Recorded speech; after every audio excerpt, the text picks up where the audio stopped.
Salut à tous, c'est Pank de la chaîne on est lundi, alors on va parler aujourd'hui de programmation neurolinguistique, on continue notre découverte et puis les différents travaux qu'on peut mettre en place par rapport à la PNL. Alors je vous rappelle, on a vu jusqu'à présent ce que moi je nomme la PNL interpersonnelle, c'est-à-dire différents moyens pour aller au contact avec des partenaires, des amis, des futurs amis, des personnes avec qui on veut négocier, en tout cas tout partenaire potentiel pour un échange et une communication, qu'elle soit à but personnel ou à but professionnel. Je vous rappelle que moi, dans la définition que j'ai de la PNL, c'est un outil qui nous permet de mieux communiquer vers les autres et vers nous-mêmes. Donc toute la PNL interpersonnelle a vraiment pour but d'optimiser potentiellement le rapport qu'on va avoir avec les partenaires, les personnes qui nous entourent, tendre à mieux se faire comprendre et à mieux comprendre les autres. Après, moi je vous l'ai présenté au travers d'une notion d'objectif, et il y a un objectif en tête parce que toute communication porte un objectif, conscient ou subconscient, et que à partir de là, on met simplement en place des outils pour obtenir un résultat à cet objectif mis en place. Cette communication, elle a de l'importance dans notre quotidien parce que c'est aussi la qualité de vie dans laquelle on va pouvoir évoluer, et plus donc on va prendre attention à nos partenaires et plus on va pouvoir comprendre leur chemin, leur cheminement, plus on va pouvoir driver éventuellement quand il y a un conflit ou quand il y a une incompréhension parce qu'on se rend compte que par exemple notre sémantique qui a été proposée n'est pas compréhensible ou perçue par le partenaire en face. Le fait de connaître des outils de PNL et comprendre par exemple que c'est normal qu'ils ne comprennent pas parce que j'explique tout d'un point de vue visuel et que la personne est quelqu'un qui est kinesthésique par exemple, à ce moment-là il est important de pouvoir changer notre manière de communiquer avec ses partenaires et donc améliorer notre quotidien. On pense toujours que la PNL, elle permet un deal gagnant-gagnant, un résultat où les deux vont pouvoir vraiment ressortir en grandissant du rapport entre les deux. Maintenant, je vous avais aussi précisé que de mon point de vue, la PNL utilise le principe de transe, qu'on peut donc faire rentrer notre partenaire en transe comme dans 99% des communications qu'on a avec des partenaires. Même si ça peut sembler pour certaines personnes qui ne sont pas forcément dans le monde de l'hypnose, ou en tout cas dans le monde de l'étude des trans, vous allez vous dire non, quand je communique avec une personne, je l'hypnotise pas. Non, vous ne l'hypnotisez pas dans le sens technique du terme, en tout cas avec un process. Par contre, la communication fait rentrer dans des trans, c'est-à-dire une connexion entre le conscient et le subconscient, et vous devenez un interlocuteur qui peut potentiellement suggérer et amener, entraîner des idées afin de développer parfois des idées qui n'étaient même pas présentes dans l'esprit de votre partenaire. L'idée des trans, c'est qu'on va pouvoir réellement utiliser des leviers afin d'obtenir des résultats plus intéressants, soit par rapport à l'objectif initial de notre conversation, soit pour un objectif commun qui va être mis en place et donc élever petit à petit l'être que l'on est afin de devenir plus performant. Performant, voyez pas ça comme je suis le numéro 1, I'm the best, comme on aime beaucoup le vendre en PNL, mais plutôt être plus dans une écoute juste et dans un bien-être, qu'importe le résultat et la résultante. C'est vraiment être dans un mieux au quotidien. Ce qui, moi, va me faire petit à petit la transition vers la PNL personnelle, la PNL coaching, la PNL pour l'instant qu'on va travailler sur nous-mêmes. Donc, meilleure communication vis-à-vis d'autrui. On a vu quelques outils, on pourra en voir d'autres si ça vous intéresse ultérieurement. Bien sûr, vous m'envoyez un mail ou vous mettez un petit commentaire pour ça. Là, on va d'abord se dire, ok, comment nous, on communique avec nous-mêmes. Dans notre histoire, de manière générale, on a tous eu plus ou moins des traumatismes. On a tous construit une façon de fonctionner cérébralement, intellectuellement, émotionnellement, qui répondent à l'ensemble des critères dans lesquels on a évolué, donc le système dans lequel on a évolué, et également qui répondent à des parties de notre caractère. Alors, il va y avoir des personnes qui sont plus enjouées, des personnes qui le sont moins, des personnes qui sont des fonceurs, des personnes qui sont très timides. Il y a des personnes qui vont être dans le don à fond, d'autres qui vont être beaucoup plus gardées pour eux. Il va y avoir plein de types de personnalités. Il va y avoir des éducations où il y avait un père, une mère, une structure de l'amour, d'autres éducations où il n'y en avait pas, d'autres où il fallait montrer qu'on était le meilleur, d'autres le plus fort, d'autres le plus rapide, d'autres le plus ci et ça. Chacun a donc développé au mieux des systèmes intérieurs pour répondre aux problématiques autour et pouvoir exprimer au mieux les potentialités de leur caractère dans le quotidien. Bien sûr, tout ce qu'on a fait jusqu'à aujourd'hui était ce qu'il y avait de mieux à faire pour nous jusqu'à aujourd'hui, quitte à créer des schémas qui étaient très utiles à un moment donné, type je suis très agressif parce que j'ai grandi dans une famille et dans un milieu qui a fait que j'ai besoin d'être agressif. Maintenant, aujourd'hui, est-ce que j'ai besoin dans mon boulot, est-ce que j'ai besoin avec mes amis de continuer à être agressif, sachant que je ne vis plus d'agression. Donc, c'est là où certains schémas qu'on a mis en place pendant des semaines, des mois, des années, qui nous ont aidés à évoluer, avancer et grandir, ne sont plus adaptés. On peut, au travers de la programmation neurolinguistique, commencer à observer, regarder, admettre les schémas qu'on a en nous et toutes les pathos qu'on a pu développer. Donc parfois des phobies, des tocs, le nombre de remontées émotionnelles par rapport à ce qu'on vous a dit, ce qu'on vous a fait, comment vous réagissez instinctivement quand on prononce tel mot, ou qu'on vous rappelle tel événement de votre vie, ou quand vous vous retrouvez en rapport avec admettons votre patron ou un rapport d'autorité parce que vous n'avez pas géré les conflits que vous avez pu avoir avec l'autorité enfant et que la seule manière que vous aviez de réagir était par exemple de fuir, etc. etc. Donc on a créé des schémas qu'on voit beaucoup en psychologie. La PNL, elle, a défini le fait qu'on peut corriger beaucoup des schémas rapidement, intérieurement parlant, en changeant simplement un programme. Alors, ce n'est pas de la magie, ça va être un processus qui va travailler pour permettre d'atténuer certains schémas émotionnels, certains schémas de pensée, ou déstructurer des schémas qui en fait n'ont plus de sens, mais que on est tellement plongé dedans qu'on s'en rend même pas compte. Donc, on est dans un cadre qui est complètement soit trop grand, soit à côté de nous. Et on est encore en train de répondre à ce cadre-là, alors qu'il faut simplement peut-être le remettre en place, le réutiliser différemment, hein, le restructurer, etc. Donc, ce qu'on va commencer à observer, à voir et à étudier, c'est qu'est-ce que je vais faire moi, pour moi, au quotidien, dans ma psyché, dans ma tête, tout seul, pour avancer, évoluer et me permettre d'aller mieux dans les jours, les semaines et les mois à venir.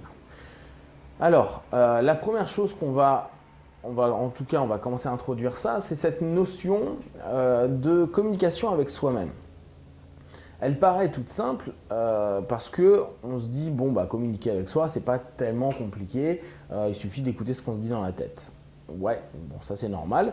Vous allez vous rendre compte qu'à longueur de temps, pour la plupart d'entre nous, quand vous écoutez vos paroles intérieures, elles ne sont pas forcément extrêmement positives. Alors on va juste prendre ce premier aspect de la communication intérieure. Combien de fois dans votre journée vous pouvez vous dire « Ah, je suis con, je suis débile, j'aurais pas dû faire ça, ça n'arrive qu'à moi, je suis vraiment nul, je suis trop gros, je suis trop maigre, je suis trop petit, j'ai peur de tout, j'en ai marre d'être comme ça, je m'énerve pour un rien. » En gros, combien de fois par jour vous êtes en train de vous mettre des petits coups un peu à gauche, à droite pour vous diminuer ou en tout cas pour avoir un dialogue avec vous qui est très dur, alors qui n'a pas du tout de douceur, de compassion, de bien-être et où vous êtes constamment en train de vous faire du mal. Vous allez vous rendre compte, et là ça va être un exercice que je vais vous proposer à faire cette semaine, que dans votre sémantique, dans votre lexique, vous utilisez beaucoup de mots négatifs. Moi le premier. Et on se rend compte que à mesure qu'on développe ces mots-là, c'est comme si ça devenait une habitude. D'ailleurs, on a des tics de langage qui reviennent constamment, alors avec les autres automatiquement, et avec nous très fréquemment. on s'est habitué à se dire, ah bah moi de toute façon c'est pas grave, je suis un petit con, je comprends jamais rien. Vous avez créé des croyances en fait sur vous-même que vous répétez à longueur de temps. Type, bah oui, c'est cool, moi je suis pas quelqu'un qui apprend rapidement, hein. Bon bah je vais devoir relire ce livre-là ou regarder cette vidéo X fois parce que moi je suis quelqu'un qui met du temps à comprendre.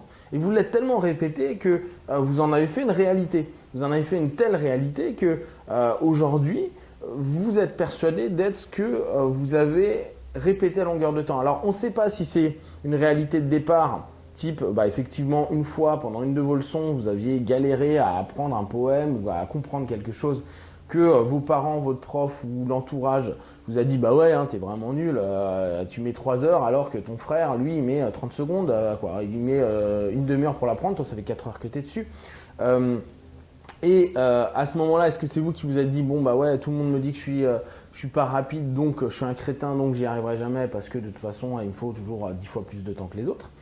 Alors est-ce que ça a été envoyé et que vous l'avez acquis pour vous, ou est-ce que c'est naturel?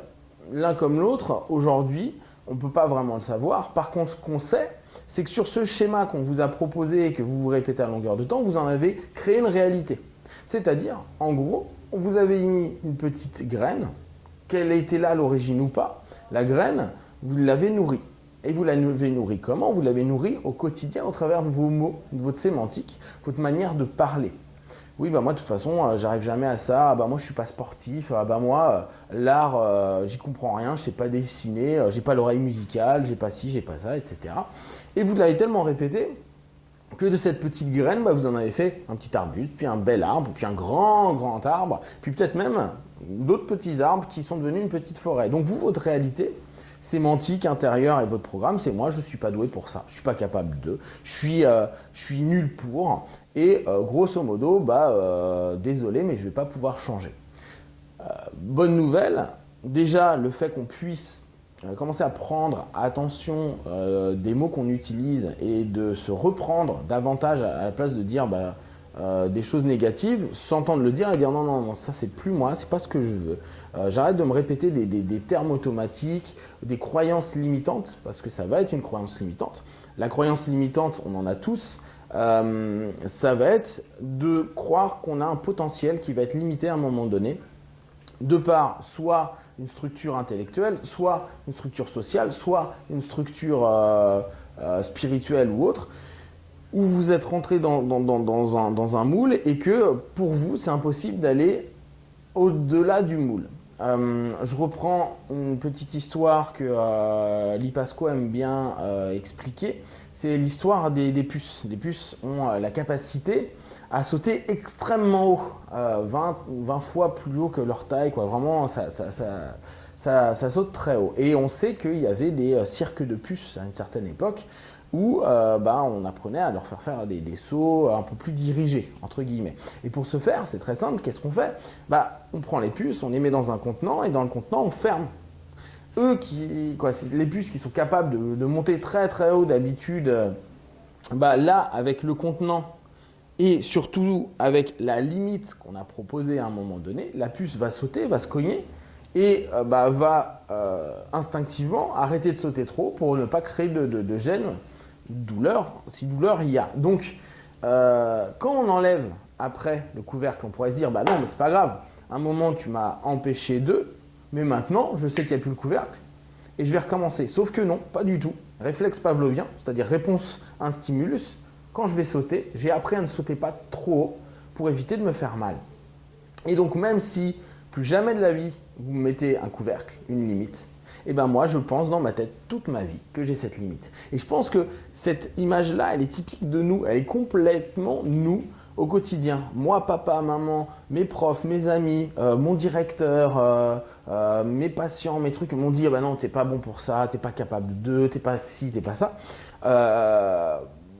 Et donc on m'a mis un couvercle à un moment, on se dit intérieurement bon bah je ne suis pas capable de, j'ai pas la compétence de, j'avais des rêves grandioses mais la vie m'a montré que c'était pas comme ça. Vous l'êtes répété, vous avez mis ce couvercle, puis à force vous l'avez accepté. bah, de toute façon, on ne peut pas rêver de grandes choses, on ne peut pas arriver très loin. Je ne suis pas capable, parce que c'est surtout ça, hein, c'est je ne suis pas capable, on est dans le modèle intérieur, hein, de ci ou de ça. Donc je ne vois pas pourquoi j'avancerais ou j'évoluerais ou ça irait mieux dans ma vie elle est comme ça. À savoir que on en avait déjà un peu parlé quand on parle de définition d'objectif. On n'a pas de limite. La limite est celle qu'on accepte comme étant notre limite à un moment donné. On peut la dépasser. On peut rêver de grandiose, mais la seule chose qu'il faut garder en tête, c'est que je peux aller le plus loin possible, réaliser tous mes rêves, tous. Par contre, je dois le faire étape par étape. Donc, c'est pas l'idée je ne suis pas capable d'aller faire le tour du monde avec ci ou ça ou de réussir un truc alors que j'ai 40 ans, tu veux que je fasse une reconversion professionnelle mais je peux pas parce que à mon âge apprendre une nouvelle langue c'est très dur, blablabla. Bla, bla, bla. C'est pas après-demain je parle laotien ou je parle russe ou je sais pas quoi. C'est se dire ok je vais m'inscrire d'abord à des cours, puis ces cours je vais prendre le temps pour travailler, je vais étudier, je vais comprendre comment mon cerveau fonctionne pour apprendre plus rapidement, etc. Et oui peut-être dans un an je saurais parler en partie russe ou comprendre le russe et dans 2 ans je saurais le parler de manière fluide et vu qu'il y a un boulot qui m'intéresse à tel truc, je vais peut-être pouvoir postuler en mettant en avant ça. Les limites vous pouvez les faire exploser, mais il ne faut pas que ce soit du fantasme. Pourquoi? Parce que à partir du moment où vous vous dites ouais mais moi je veux faire ça et que vous ne mettez pas en place des objectifs qui sont plus clairs dans vos têtes et vous dire bon je vais passer par l'étape 1, l'étape 2, l'étape 3 pour rendre possible et petit à petit grappiller, me dire ouais j'y arrive, en gros j'allais dire des checkpoints à chaque fois où vous dites vous gagnez un peu d'expérience. Comme dans les jeux vidéo, vous êtes un petit bonhomme et vous prenez de plus en plus d'expérience et votre bonhomme il grandit, il devient plus grand, plus fort, etc. Ce qui est vous. Vous ne pouvez pas arriver à la fin d'un niveau, d'un jeu vidéo ou de la vie sans avoir passé ces checkpoints et donc sans avoir pris l'évolution. Donc vous pouvez rêver d'arriver au bout, mais si vous ne bougez pas du premier niveau, ça sera toujours un fantasme. Dans ce cas-là, votre croyance qui était non limitante est par extension une croyance limitante parce que vous n'avez pas mis d'action, de possibilités et de preuves que vous êtes capable de le faire. Donc dites-vous simplement que si on reprenait l'idée d'une puce, faudrait lui réapprendre qu'elle peut refaire un peu plus haut peut-être en changeant d'un tout petit peu à chaque fois la hauteur d'un plafond et remonter qu'elle est capable de faire. La puce, elle n'a pas le raisonnement intellectuel et donc le chemin qu'on peut avoir nous dans notre tête. Nous, on a cette capacité-là. Alors parfois, vous allez vous rendre compte qu'on est comme une puce. On est incapable de voir autre chose que ce qu'on nous a inculqué, proposé, des retours d'expérience qui en fait étaient je me suis cogné, recogné, je vais peut-être arrêter. Et vu que votre expérience vous a prouvé que c'était ça, c'est très complexe parfois de se dire mais peut-être qu'il y a autre chose, peut-être. Et en ça, la PNL a un schéma intéressant. Alors, outre le fait qu'on va commencer à faire attention et de plus en plus attention aux mots qu'on utilise, aux croyances qu'on utilise, il y a le principe de modélisation. Le principe de modélisation est un principe où on estime que n'importe quelle personne est capable d'obtenir des capacités, une manière d'être, une manière de fonctionner, une évolution en prenant exemple sur des modèles existants et en commençant à refaire déjà psychiquement les différentes étapes, les différents éléments qui ont fait le succès et la réussite. Je vous avais parlé un petit peu dans l'historique de la PNL que leur idée était d'optimiser la capacité de communication en observant les grands communicants et en prenant en rendant techniques des éléments que eux faisaient naturellement, donc ces grands communicants, afin d'en rendre un process. 1, 2, 3, 4, tu fais ça, tu te synchronises, après tu fais du lead, après tu paces, après tu refais du lead, etc. Donc ils ont pris un modèle et ce modèle, si vous qui êtes en train de regarder, vous le mettez en pratique au quotidien, vous allez vous rendre compte qu'effectivement ça marche. Parce que techniquement, c'est comme ça que des personnes très douées le font. On le fait tous en sport, pour ceux qui font du sport. Plus on veut atteindre des niveaux élevés, plus on va regarder des personnes qui ont atteint des hautes performances parce qu'on va s'inspirer de ce qu'ils font, de leur technique d'entraînement, de leurs gestes, de tout ce qu'ils font. On les modélise pour les refaire vu que eux, ce qu'ils font, ça fonctionne. Donc nous, il suffit de prendre ce qu'ils font pour que ça fonctionne. Tony Robbins, dans Pouvoir illimité, donc, qui est un super classique de la PNL et du coaching, de mémoire, il expliquait qu'à un moment, il devait montrer que la PNL, ça fonctionne très très bien, et donc que lui qui n'avait jamais tiré au fusil, je crois que c'était avec l'armée, allait montrer qu'il peut avoir des super performances en tirant. Et l'idée, c'était, il a pris le meilleur tireur du groupe et il lui a demandé exactement comment il fonctionnait, ce qu'il faisait, même tous ses rituels, la manière dont il tenait son arme, à quelle distance, le souffle, etc., etc. En gros, il a modélisé tout le processus que la personne faisait de manière inconsciente et parce qu'elle était naturellement douée pour ça. Et au bout de, je sais plus, il avait 10 jours ou une semaine d'entraînement, il a réussi à avoir une stat qui était hyper importante et donc il pouvait intégrer petit à petit la preuve que la PNL et la modélisation permettaient des feedbacks qui étaient super bons et positifs. Nous, dans notre idée, on va étudier la modélisation, je vais vous proposer comment ça fonctionne, mais dans un premier temps, modéliser les gens qui sont positifs, modéliser les gens qui réussissent.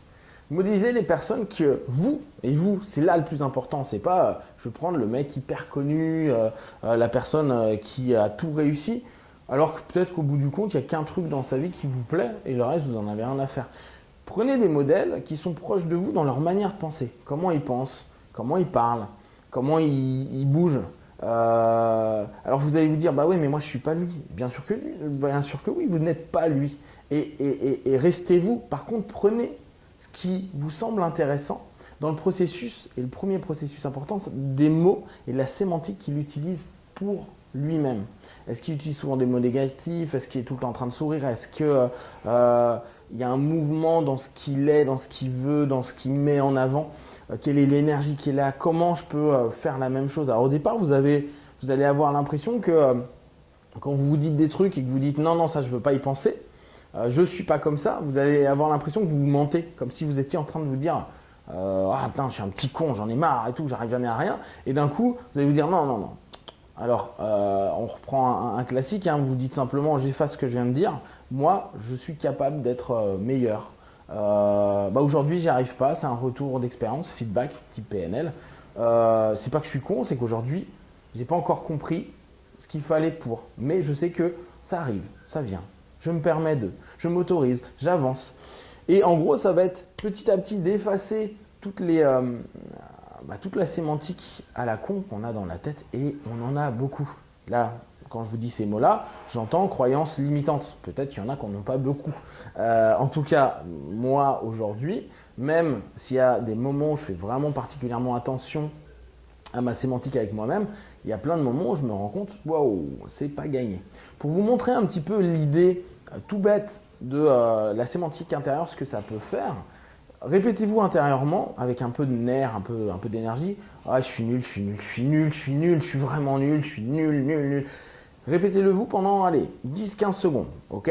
Faites-le pendant ce temps-là, pendant que je parle, et observez comment dans votre corps, au niveau des tensions musculaires, au niveau de ce que vous ressentez, comment vous vous sentez, d'accord? Vous checkez juste ça, voilà, 10-15 secondes. 10-15 secondes de votre vie, vous avez vu, c'est rien du tout, et pourtant, je pense que pour la plupart d'entre vous, vous allez déjà sentir que dans votre corps, il y a un truc. Il y en a certains même parmi vous qui vont dire mais moi j'ai pas envie de me répéter que je suis nul. Et c'est très bien. Deuxième chose, maintenant vous dites ouais, maintenant j'arrive à tout, j'arrive à tout, je réussis, je suis bien, je suis bien, je suis bien. Dites-le vous fort, bien, comme si intérieurement vous étiez en train de vous booster. Je suis bien, j'ai envie de réussir, je suis là, je suis capable, je peux. Voilà, juste 10-15 secondes. Ok, maintenant checkez, observez ce qui se passe dans votre corps. Observez comment vous vous sentez. Vous allez vous rendre compte que la stimulation, elle est plus élevée. Vous allez sentir que peut-être même votre souffle a changé, que votre envie a changé, que votre corps change, que votre posture change. La plupart du temps, quand on est déprimé et qu'on fait que de se répéter des trucs genre ah, c'est trop dur, la vie est foutue, j'en ai marre. Regardez comment j'en parle même en mimant. Automatiquement, je suis tout mou, mes épaules descendent, limite ma tête elle descend et puis c'est la vie, c'est de la merde. Hein. Alors que si je dis bon, j'y arrive, je suis là, j'ai vraiment envie d'y arriver. La plupart du temps, mettez en place Tentez de faire un truc hyper motivant dans votre tête ou à voix haute, hein, si vous êtes tout seul, profitez. Je suis bien, faites-le les mains ouvertes sans bouger. En disant je suis bien, je suis bien, je suis bien. Vous allez vous rendre compte que vous avez envie de bouger les bras, vous avez envie de bouger le corps, vous avez envie de vivre, de sentir. D'autant plus si vous êtes kinesthésique et vraiment de le vivre. Alors que quand on est en mode déprime, on est tout mou, on n'a rien envie de faire, limite le bras ça va être dur à le monter. Et là vous vous rendez déjà compte de l'impact physiologique que vous créez, c'est-à-dire que vous créez à l'intérieur de vous déjà une notion de stress ou pas, de stress positif ou de stress négatif, j'enlève de l'énergie, j'enlève mes capacités, donc en gros du distress, en gros le stress négatif, genre je me crée une tension pourrie à l'intérieur de moi et j'ai aucune énergie. Et l'autre qui est le stress qui va être vraiment yes, je veux y arriver, je vais y arriver, je suis capable. Et ok, je me suis pété la gueule ou j'y suis pas encore. Et là, je vais mettre tout en place pour y arriver. Je veux. Et si vous commencez à faire ça à longueur de journée, bon, alors évitez de le faire au milieu du métro, même si ça pourrait être drôle, de sauter et faire ouais, je vais y arriver, parce que vous passerez un peu pour un fou, mais derrière dans votre tête, vous pouvez le faire. Vous pouvez faire ça partout. Les moments où vous commencez à être down, écoutez ce qui se passe autour de vous. Qu'est-ce que vous êtes en train d'entendre et qu'est-ce que vous êtes en train de vivre. Ok, vous entendez des gens qui se plaignent. On va prendre un exemple super simple. Si vous êtes avec des potes qui vont pas bien, des membres de votre famille qui font que de se plaindre, vous ressortez de votre repas de famille ou de votre déjeuner ou juste du verre que vous buvez avec votre pote, vous avez juste envie de faire autre chose et vous en avez marre. Vous passez une soirée avec des gens qui sont positifs, motivés, qui vous éclatent, qui vous parlent de passion. On en parlait la dernière fois avec Pyro. Dès qu'on entend des gens qui sont passionnés, mais n'importe quel sujet, on voit les gens avec des yeux comme ça en train de parler de trucs. Nous qui n'y connaissons rien, on ressort, on a une énergie qui est hyper haute parce qu'on a entendu des choses positives, on se les répétait peut-être sans s'en rendre compte et on a nourri quelque chose de positif. Donc simplement imaginez que vous vous répétez à longueur de temps des trucs positifs. Quand vous observez que vous êtes down, quand vous observez que votre énergie est plus basse, prenez le temps de voir qu'est-ce qui se passe autour de moi. Ok, s'il n'y a rien de spécifique, pas d'info qui est en train de vous dire que c'est la fin du monde et que les moustiques nous attaquent, simplement passez à qu'est-ce que moi, à l'intérieur de moi, je suis en train de penser. Je suis en train peut-être de repenser à quelque chose de pas agréable, de choses que je dois faire et que ça m'embête et que je ne suis pas capable ou que je ne veux pas ou que c'est des contraintes. Et simplement, observez ce que vous êtes en train de vous dire. Et dites-vous simplement, ouais, ça, moi, je l'efface. Ok, j'ai des choses à faire, notez-les. Et simplement, prenez une des choses et commencez à mettre de l'énergie. Moi, je suis capable, je vais le faire rapidement. Moi, d'ailleurs, je vais le faire tout de suite. Ou éveillez-vous, bougez, sautez. Dites-vous des choses hyper positives à l'intérieur de vous. Allez, c'est pas grave, j'ai le droit d'avoir un coup de mou, mais là, j'ai envie d'avancer. J'ai envie d'évoluer. J'ai envie d'être bien. J'ai envie que ma vie, elle soit ce que j'ai envie de mettre en place. J'ai pas envie de la subir. Et oui, j'ai peut-être des obligations, mais je vais aller vers ce que j'ai envie de mettre en place, envie de réussir, envie d'avancer. Et laissez cette énergie monter. Faites-le 2-3 minutes. Observez simplement vos moments où vous êtes down et les moments où vous êtes up. Les moments où vous êtes en bas. Observez votre discours intérieur, effacez ça, changez-le, transformez-le. C'est pas du fake. Vous allez vraiment vous en rendre compte que dès que vous êtes en train de vous dire des choses positives, dès que vous êtes en train de bouger avec cette énergie de mais on va y arriver, on a faim, la vie elle est belle, elle donne plein de possibilités, on est capable à chaque instant de faire des trucs super et que rien, absolument rien ne nous limite, on sent cette énergie. On a envie de cette énergie, on la mange, on la dévore, elle est là, elle est en nous et elle n'attend que nous. Alors, cette semaine, ça va être tout simple, ça va être simplement observer le nombre de fois où vous avez des mots pourris avec vous-même. Je ne parle même pas avec les autres, je m'en fous pour l'instant, c'est vous et vous-même. Observez comment vous réagissez quand des personnes vous disent des choses et parfois des projections, on en reviendra plus tard, mais des personnes qui projettent de « oh, t'as l'air fatigué ». Oui, bah ok, c'est son problème à elle. Dites pas, moi pendant un moment j'étais, oui bon, t'as un problème, c'est toi qui es fatigué, t'as envie que je sois t'as une mauvaise mine. Mais ta gueule, on s'en fout. T'as beau avoir une mauvaise mine ce matin, si tu me le dis, moi ça me remplit mon code de, oui bah effectivement, c'est vrai, j'ai passé une mauvaise nuit, c'était compliqué, j'ai des problèmes. Ou dire simplement dans sa tête, ok bon, je comprends, information, retour, je dois pas avoir une super bonne tête, mais moi j'ai envie d'aller bien. Et c'est pas ça qui va changer. Et bah peut-être que j'ai une mauvaise mine maintenant, et bah dans 10 minutes, je vais avoir la pêche, j'ai envie d'avancer, j'ai envie d'être bien. Laissez-vous la possibilité d'ouvrir des champs, des possibles. Motivez-vous, coachez-vous, donnez-vous du truc. Alors bien sûr, certains vont me dire, ah, mais moi, ça fait des années que je me sens pas très bien. Et bah faites-le petit à petit. Ne vous énervez pas. Dites-vous juste, bon, bah là, je me dis des mots négatifs, j'en ai dit 150 aujourd'hui, ou 10 000, et bah tu en diras simplement 9 999. Tu les enlèves petit à petit, donc tu as rajouté un mot positif dans ta vie. Et bah ce mot positif, tu le continues, tu le répètes, tu le reprends, tu avances avec. Vous allez vous rendre compte que rapidement, votre physiologie, les différentes choses que vous êtes en train de proposer, de faire avancer, vont vraiment, vraiment, vraiment vous changer physiologiquement, émotionnellement. On reviendra dessus, hein, sur tout ça, surtout on va reparler beaucoup de modélisation. Mais commencez. À chaque fois que j'ai une pensée, une sensation négative, j'efface simplement. Je l'écoute, hein, ok, je l'efface et je la transforme vers moi, ce que je veux, du positif, de l'envie, de la niaque, l'envie d'avancer, d'évoluer. Et oui, il y a des moments où j'ai peur de tout, et bah là, on se dit, bah, ok, bah, j'ai peur, mais je me donne le droit d'avoir le courage j'ai le courage, je l'ai à l'intérieur de moi, il est quelque part et je vais y arriver. Je suis capable de tout, j'ai zéro limite, je suis illimité, je suis capable de tout à chaque instant. Dites-vous des choses plein de force, d'énergie. Et si vous vous dites, mais j'y crois pas, je ne vous demande pas maintenant d'y croire. Je vous demande de vous le répéter avec conviction. Je ne vous demande pas d'y croire. Juste répétez, répétez avec conviction. Levez le poing, sautez, vivez. Juste répétez avec toute la conviction que vous pouvez pendant 2, 3, 4, 5 minutes et observez le changement. Vous verrez, il y a des changements. Voilà pour cette première petite vidéo sur la PNL vis-à-vis de soi.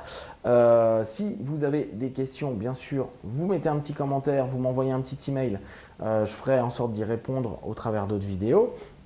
Si ce qui est expliqué ici vous aide, vous permet d'avancer, surtout ne croyez rien à ce que je dis, mais étudiez, appliquez, après vous concluez, et si ça vous apporte des choses, si c'est bon, si c'est positif, que ça vous permet d'évoluer, d'avancer et de sentir qu'il y a un mieux, partagez pour que les gens autour de vous puissent faire la même chose. Parce que quand on a quelque chose et que ça fait du bien, il faut vraiment le diffuser. Notre monde a besoin de belles choses pour qu'on avance tous ensemble. Prenez ce qui est bon pour vous, rejetez ce qui ne l'est pas. Gardez en tête que la personne la plus importante, c'est vous. Et que ce que je propose, c'est juste une petite clé pour ouvrir une porte si ça vous intéresse. Prenez soin de vous, à très bientôt. Be One, ciao!